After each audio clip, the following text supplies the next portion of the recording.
ये बालक कौन है हनुमान? होंगे मिथिला के बालक प्रभु, पर आप देखिए कितने तेज हैं। माता सीता की भूमि में जो है,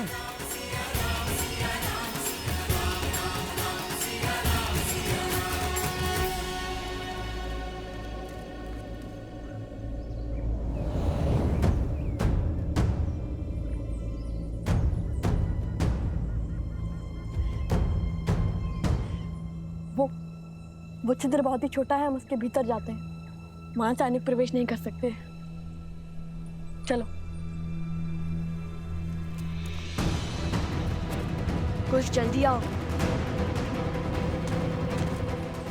आजा। उनमें से एक वो रहा तुनी चोर, पकड़ो उसे।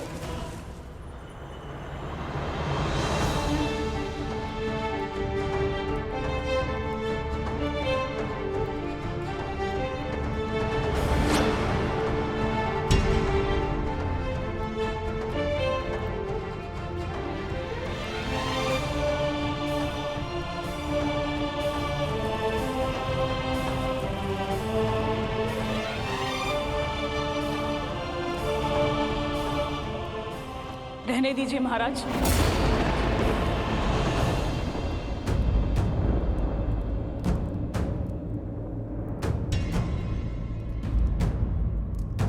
लज्जित ना कीजिए।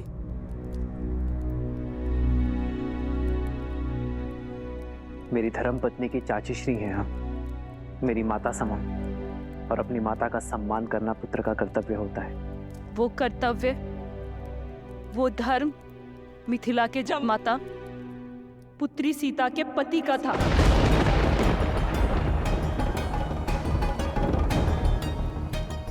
परंतु आज यहाँ अयोध्यापति खड़े हैं।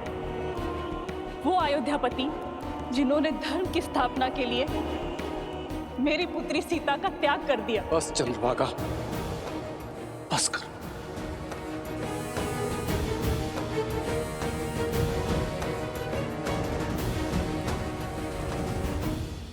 माता को मन की व्यथा कहने दीजिए महाराज। हृदय की पीड़ा को ना बताया तो वो घाव बन जाती। कितने महान है ना आप। फिर से यहाँ महानता जताने का अवसर खोया नहीं आपने। हर दिशा में आपका गुणगान गूंजता है। हर कोई राम जैसा पुत्र और जमाता चाहता है, किंतु मेरा मन कहता है कि मिथिला की हर एक दीवार पर लिखवा दिया जाए कि अयोध्या में कोई अपनी पुत्री न ब्याहे।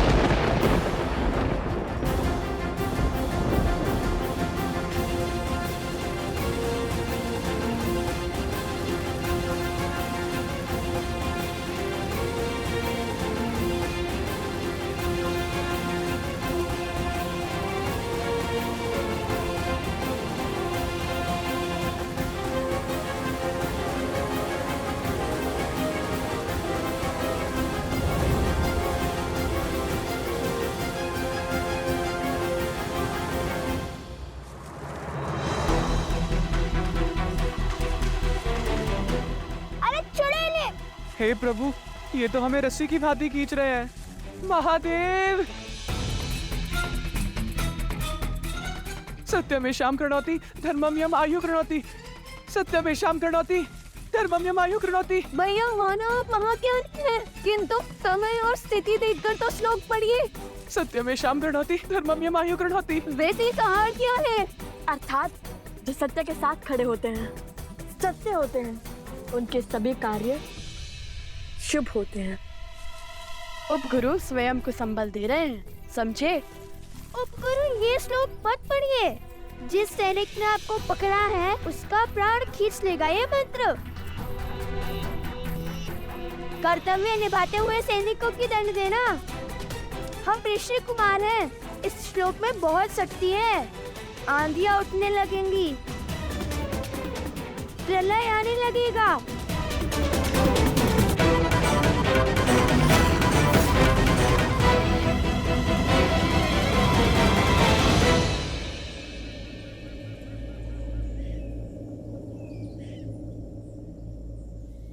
भैया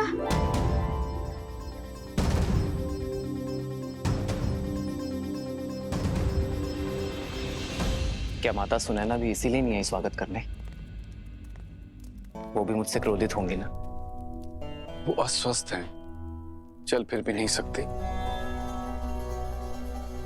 हाँ, हूं मैं आपसे क्रोधित श्री राम।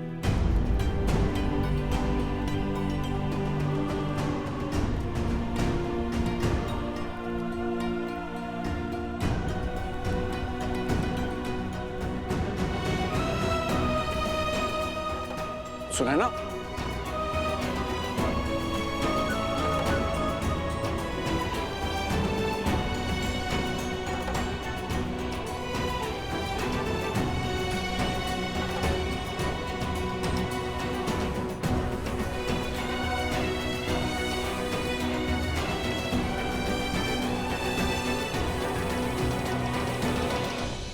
कन्या के विवाह के पश्चात केवल कन्या ही वर के घर की नहीं हो जाती, जमाता भी कन्या के माता पिता के पुत्र बन जाते हैं।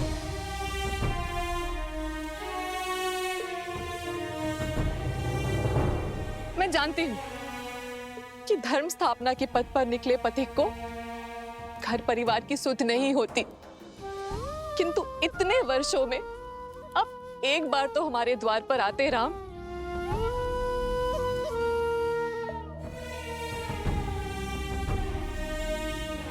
कैसे आता माँ? कहां से लाता इतना साहस? अपना मुख दिखाने की शक्ति कहां से लाता मैं माँ? किंतु आपकी स्थिति का तनिक भी भान होता ना मुझे, तो मैं शीघ्र अति शीघ्र यहां आ जाता। और कोई बहाना है आपके पास?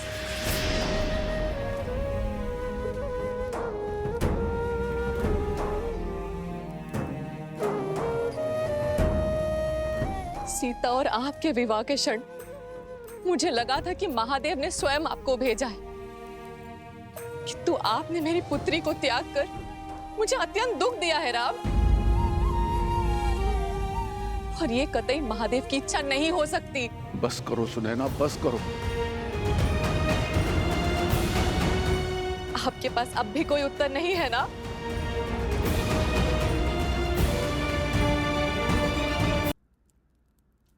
कभी कभी उत्तरदायित्व के बोझ तले उत्तर दब जाते हैं माँ।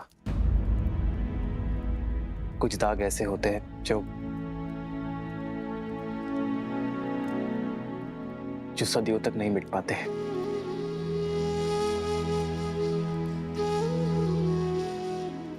मैं यहां कुछ बोलने नहीं, केवल सुनने आया हूं माँ।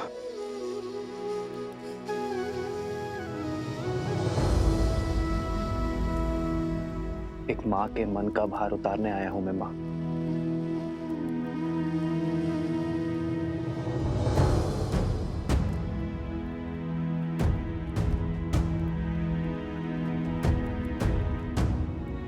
ग्लानि और पीड़ा आपके नेत्रों में है राम। अपने सर पर और कितना बोझ लेंगे आप?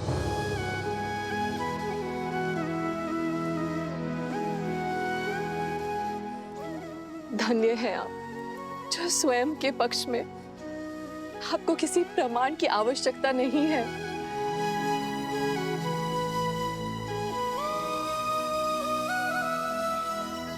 जिन्होंने शबरी के झूठे बेर खाकर संसार को भक्ति और आदर का उदाहरण दिया, अहिल्या को उद्धार किया,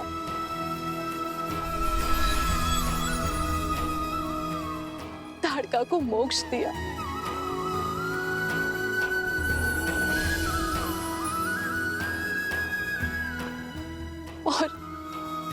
और मेरी पुत्री के लिए समस्त राक्षस जाति का संहार किया। यदि वो मेरे द्वार पर आए और उनके आगमन पर मैंने आरती से उनका स्वागत नहीं किया, तो इस संसार में मुझसे बड़ी अभागन कोई नहीं होगी। मिथिला में आपका स्वागत है राम। मंगल भवन मंगल हारी, प्रभु सुदशरथ वज्र बिहारी।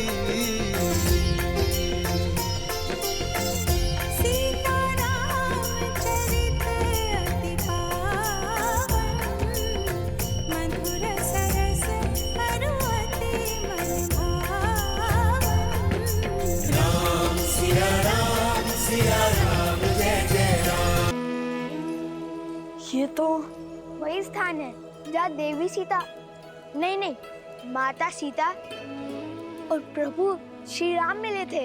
वो भी पहली बार।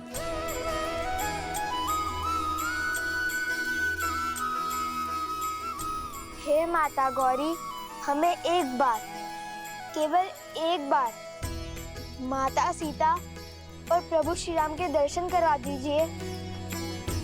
ये हमारी विनती है।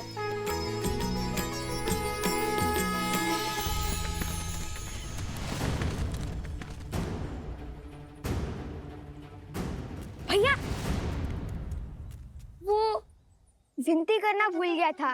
वो माता कहती है ना, नम्र शब्द के साथ स्वच्छ मन से जो मांगो मिलता है।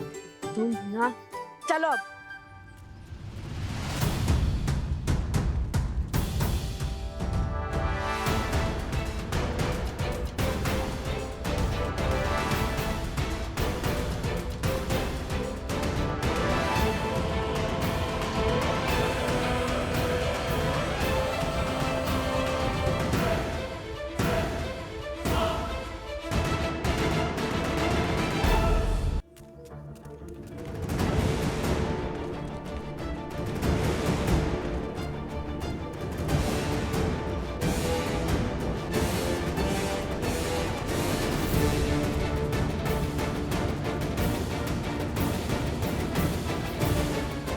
सावधान, बाईं ओर।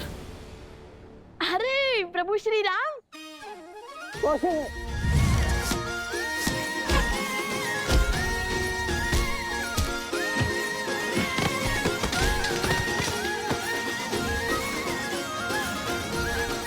भागो भागो।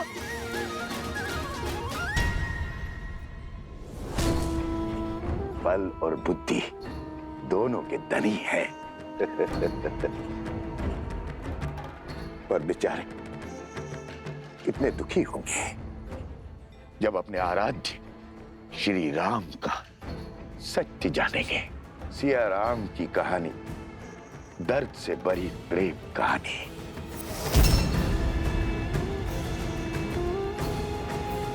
प्रेम कहानी। त्राहिमाम, त्राहिमाम। धन्य हो गया मैं महाराज जनक, जहाँ साक्षात भूमिजा माता अवृत थीं। उनकी धूल इस माथे पर लगाने का सौभाग्य मिला। तर गया महाराज ये हनुमान।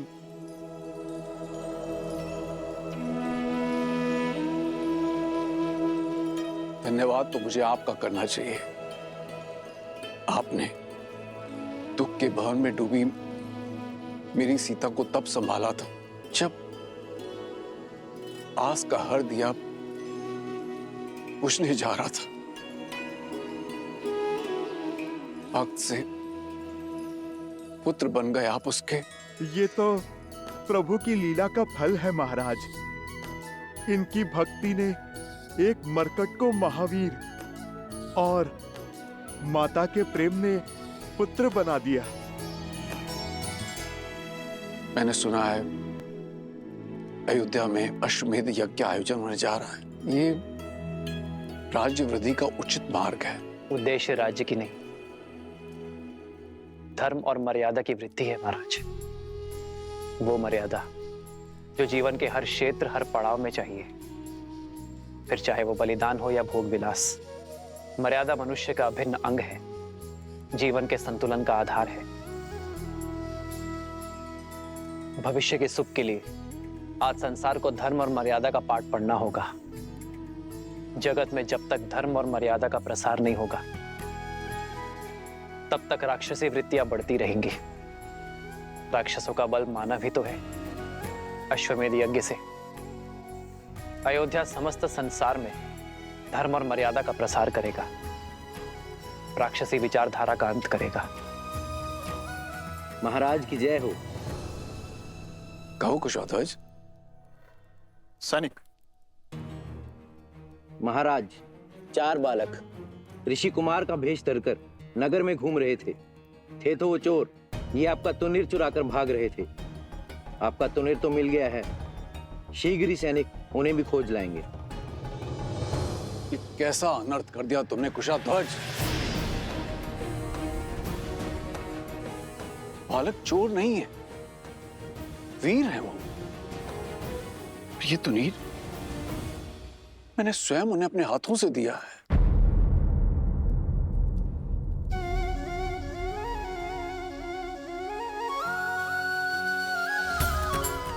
उन्हीं वीर बालकों की तो मैं यहां पर प्रतीक्षा कर रहा हूं, और आपने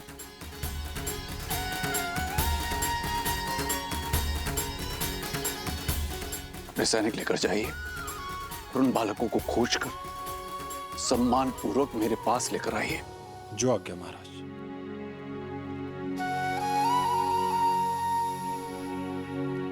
महाराज, आपने अपना दिव्य तुनीर उन बालकों को दे दिया। अवश्य ही अद्भुत होंगे वे।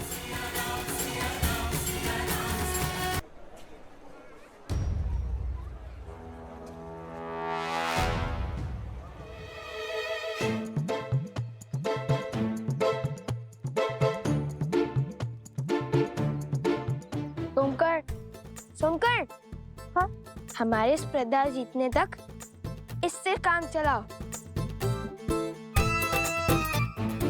उसके बाद मिठाई क्या, प्रजा अपने विजेताओं को 56 भोग खिलाएगी। कुश, मुझे को सैनिक, शांत रहो। वे हमारे बारे में ही बात कर रहे होंगे। खोजो उन बच्चों को और ले चलो महाराज के पास।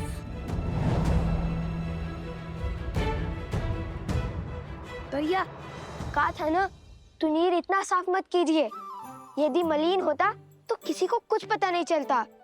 अब क्या करें? लगता है पूरी सेना हमारे पीछे पड़ गई है। अब तक श्री राम से तो मिल ही लेते हम। अब ना स्पर्धा में भाग लिए बिना लौट सकते हैं, ना माता सीता श्री राम नाम के परिचय पत्र लिखवाए बिना।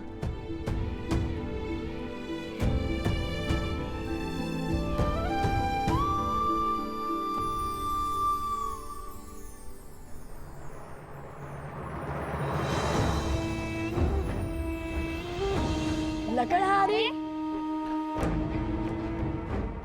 स्वर्ण है, हम वन में मिले थे। स्मरण है, स्मरण है। आपका बैल और आपकी बैलगाड़ी दोनों ही आश्रम की सेवा में हैं। धन्य हो भगवान, धन्य हो। इसका अर्थ है कि मेरा दान सिद्ध हो गया। जी हाँ। क्षमा करना, मैंने आप लोगों की वार्तालाप सुन ली थी। सैनिकों से बचने के लिए और स्पर्धा में भाग लेने के लिए अपना बेस बदल लो। ये तो उचित विचार है, किंतु हम वेश कैसे बदले? हमें तो कोई माया भी नहीं आती।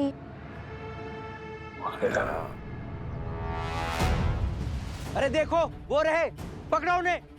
भागो।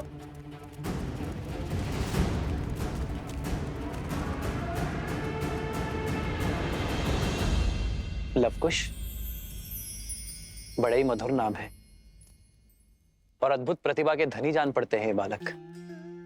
आपके सैनिक तक उन्हें पकड़ नहीं पाए। केवल प्रतिभाशाली ही नहीं राम, उनके मुख पर दिव्यता के दर्शन किए हैं मैंने, और उस दिव्यता ने मेरा मन मोह लिया।